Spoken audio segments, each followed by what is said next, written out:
সবথেকে যেটা ভালো লাগলো আজকে হোলির দিনে সেটা হচ্ছে আমার রিক পাপা আমাকে প্রথম হোলি লাগালো। এর থেকে বড় কিছু পাওয়ার আমার আর থাকে না।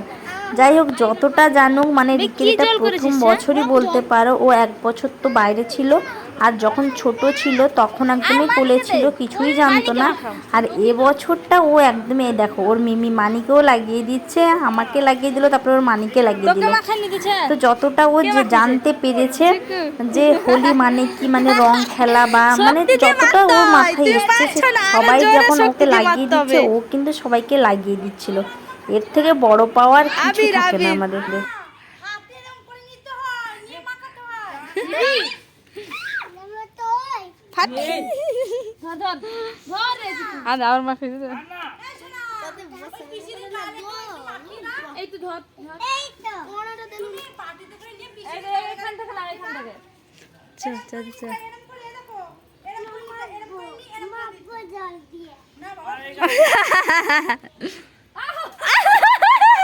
কোথায় মারছো তুমি?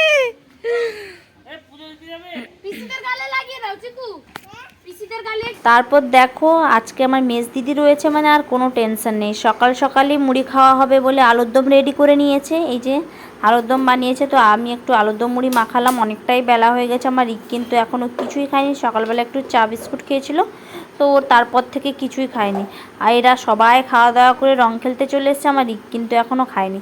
তো ভাবলাম যে আমি দুটো মুড়ি খাচ্ছিলাম, আমার সাথে সাথে রিককে দুই গাল খাইয়ে দিই। তো রিককে খাইয়ে দিলাম।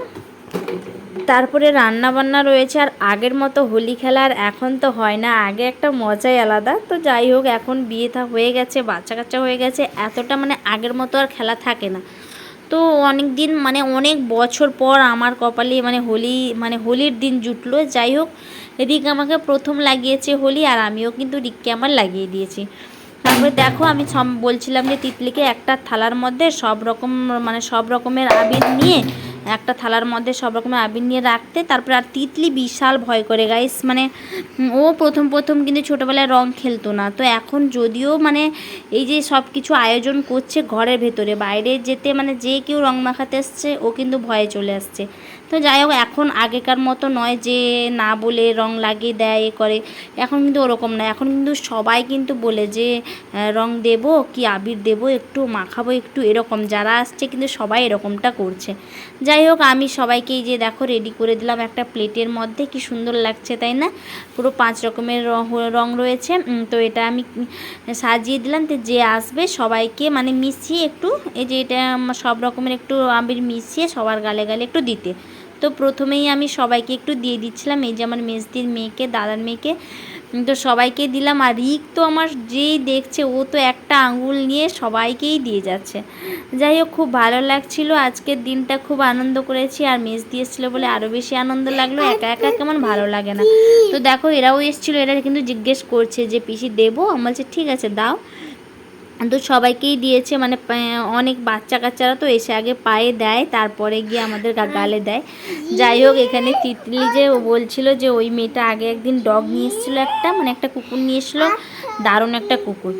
তো ওই কথাটাই বলছিল। তারপরে এখানে আমার মেজদিকেও মাখিয়ে দিয়েছে। তারপরে গাইস কি হলো দেখো, রান্নাবান্না শুরু করব কি, এই দেখো যে একটা ভাই এসেছিলো, তো বলছিল যে আমি পায়ে দেবো, কিন্তু হ্যাঁ আমি লাগাবো, মানে মাথায় আবির দিবে। বলছে ঠিক আছে, তুমি আমার মাথায় দাও না, আমি তোমাকে মুখ দেখাচ্ছি, কিন্তু তুমি আমার মাথায় দেবে না। মানে এটা খুব ভালো লাগছে যে এখন সবাই কিন্তু জেনে শুনে মানে বলে বলে দিচ্ছে যে দিব। তো জিজ্ঞেস করাতে আমি বলে দিয়েছিলাম যে আমি মুখটা বাড়িয়ে দিচ্ছি, কিন্তু ভাইয়া তুমি আমার মাথায় দিও না। তো ওর জন্য দেখো এই যে মুখটাতে পুরো দিয়ে লাগিয়ে দিয়েছে। আমার তো স্নান কমপ্লিট হয়ে গেছিলো সকাল সকাল, যার জন্য আবার আমাকে মুখটুক ভালো করে পরিষ্কার করতে হয়েছিল। আর এখন হচ্ছে সন্ধ্যাবেলা, তখন দুপুর থেকে আর কোনো ভিডিও শ্যুট করা হয়নি, রান্নাবান্না খাওয়া দাওয়া। আর বললাম যে মেজদির মেয়ে আরও সবাই মিলে যেটা হয় আনন্দ, খাওয়া দাওয়া, ঘুম, একদম বিকালবেলা উঠে। তো এই যে দেখো পুরো রান্নার ঘরে চলে এসেছি, যে রান্নাঘরে চলে এসেছি। আর এখন কি খাওয়া হবে, তো রাতের রান্নার আয়োজন করছিলাম। তার আগেই দাদা পাঁপড় এনেছিল, তো পাঁপড় ভাজা করব বলছিলাম। তো সবাই যখন রয়েছে আজকে বাড়িতে, পাঁপড় ভাজা করা যাক। তো ওর জন্য দেখো প্রথমে আমি পাঁপড়গুলোকে ভেজে আনছি। আর রাতের বেলায় রান্নাবান্না তো রুটি হবে, নিরামিষ তো এখন চলছে কদিন ধরে। তো তার জন্য দেখো প্রথমেই আমি পাঁপড়টাকে ভেজে নিচ্ছি। সবাই আছে, সবাই খেতে খেতে কিন্তু আর থাকবে না।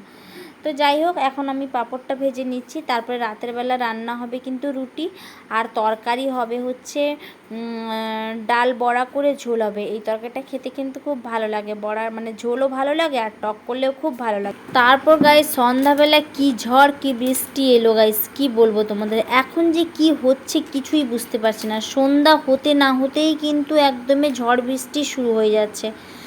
তো আজকেও সেই মানে সেম, একদমই সেম, যেটা হচ্ছে বাতাস আজকে একটু কম হয়েছে বাতাসটা, কিন্তু ঝড়টা বৃষ্টিটা বিশাল হয়েছে, বিশাল বৃষ্টি হয়েছে, এত আওয়াজ হচ্ছে কি বলবো।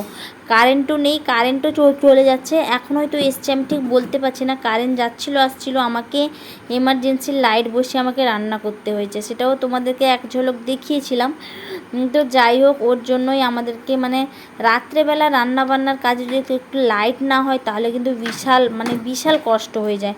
তো যাই হোক, আমার পাঁপড় ভাজা কমপ্লিট হয়ে গেছে, আর এদিকে বৃষ্টি তো পুরো অঝরে বৃষ্টি হয়ে যাচ্ছে। আর এখানে দেখো আমার বড়া ভাজাও হয়ে গেছে, আর এখানে দেখো বাটা হয়ে গেছে, আর এখানে আলু টমেটো আমার কাটা হয়ে গেছে। এই দেখো এমার্জেন্সি লাইট নিয়ে বসে গেছি রান্না করতে, এটা কখনো সম্ভব গাইস বলো তোমরা?